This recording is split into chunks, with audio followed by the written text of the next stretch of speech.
الحمدللہ، آپ کا بہت شکریہ وقت دینے کا. تھوڑا میں سادہ الفاظ میں انداز میں سمجھائیے گا پانیوں کی کیا صورتحال تھی، چونکہ خبریں انہوں نے یہ بھی لگائی تھی نا، او جی وہ جہاز چل پڑا ہے، او جی کرا لاہور پورٹ.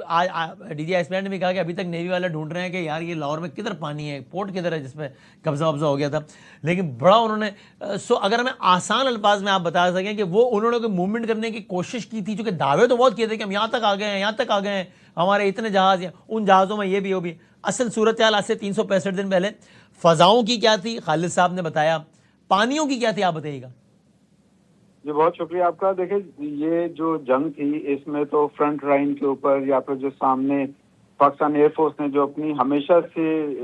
کارروائی دکھاتی ہے، انہوں نے بہت اپنی زبردست طریقے سے اپنی جو پیشہ ورانہ صلاحیتیں ہیں وہ دکھائیں، اور 2019 کے بعد سے یہ دوبارہ قوم کو ایشورنس دی کہ پاکستان ایئر فورس جو ہے وہ اویک ہے. اچھا، اس میں پاکستان نیوی کا جو رول تھا وہ عمومی طور پہ نیوی جو ہے وہ سمندر میں آپریٹ کرتی ہے،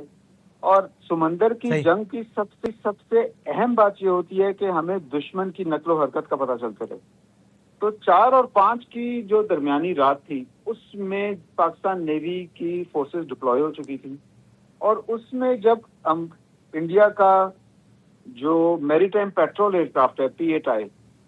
جو دنیا کا ایک انتہائی جدید ترین طیارہ ہے، اس کو پاکستان نیوی نے اپنی سرحدوں کے پاس، سمندری سرحدوں کے پاس ڈیٹیکٹ کیا، اس کو آئیڈینٹیفائی کیا اور اس کو مجبور کیا کہ وہ واپس لوٹ جائے. اچھا، جب اس کو واپس مجبور کیا لوٹنے کا تو ان کو ایک اندازہ ہو گیا کہ یہ پاکستان نیوی جو ہے وہ بالکل تیار ہے، چوکس ہے، چوکنا ہے، اور وہ اپنی سمندری سرحدوں کی نگہبانی کر رہی ہے. اسی دوران میں ایک خبر چلی کہ انڈیا کا جو کیریئر بیٹل گروپ ہے، جو طیارہ بردار جہاز اور اس کے ہمراہ جو باقی جہاز ہوتے ہیں، وہ کراچی کی طرف چل پڑے ہیں.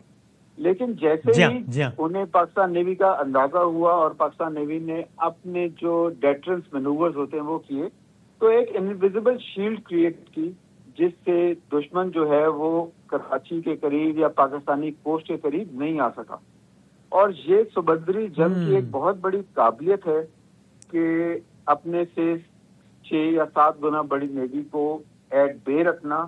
اور جب یہ ساری کاروائی ہو گئی تو انہوں نے جھوٹی خبروں کا آپ دیکھ رہے ہیں کہ ایک انبار جمع کر دیا، جس کے لیے پاکستانیوں کو بھی بڑی پریشانی ہو گئی کہ بھئی لاہور میں کون سی فوٹو انہوں نے آئیڈینٹیفائی کر دی اور ایک جھوٹ کا انبار کھڑا کر دیا. لیکن اس جھوٹ کے انبار میں جو پاکستان نیوی نے باقی تمام فورسز کے ساتھ مل کے جو ایک بہت اچھے طریقے سے ڈیٹرنس ری اسٹیبلش کی، وہ قابل تحسین ہے. اور اسی دوران میں آج کی جو پریس کانفرنس تھی اس میں ایک بات تھی کہ اب ایسا ماحول نہیں ہے کہ ہر سروس اپنا علیحدہ علیحدہ آپریٹ کرے، اب جوائنٹنس کا دور ہے. اور اس میں پاکستان نیوی اور پاکستان ایئر فورس کی ایک جوائنٹ حکمت عملی ہے کہ سمندر کی طرف سے جب بھی کوئی خطرہ لاحق ہوگا تو Pakistan air force joint operation کریں گے تاکہ وہ مل کے اس کا دفاع کر سکیں. تو اس میں جو انڈین ایئر کرافٹ کیریئر ہے وہ ہمارے ٹارگٹ کے اوپر تھا، اس کے لیے جو پلانس تھے وہ تیار ہو چکے تھے. اور جیسا کہ آج ریئر ایڈمرل شفاعت جو ساتھ بیٹھے ہوئے تھے DGA کے، انہوں نے بتایا کہ انڈین جو ایئر کرافٹ کیریئرز ہیں ان کے بڑے بڑے شپ جو ہیں وہ مجبور ہو گئے کہ پاکستان کے قریب نہ آئیں، اور اس سے